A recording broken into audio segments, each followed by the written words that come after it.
చప్పలు ఎవరు ఖాళీ కొనకూడదు. ఆయన ఆరాధనకు ఎప్పుడు స్థుతికి పాత్రుడు, స్తోత్రార్హుడు, పూజింపదగిన దేవుడు, నిత్య నివాసి. ఆయన మన నిత్యం ఆరాధించాలి. హల్లెలూయా. మన దేవుడిని దుఃఖదినములు సమాప్తం చేసే దేవుడు.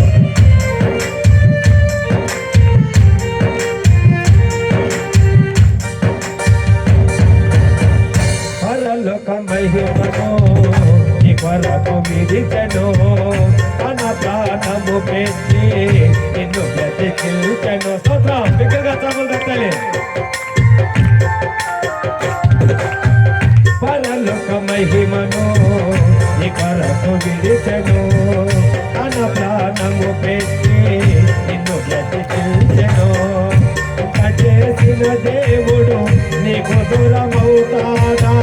సందేహమును వీడి శిలువ దర్శనము పొంది చేసిన దేవుడు నీకు దూరమవుతాడా? సందేహమును వీడి శిలువ దర్శనము పొంది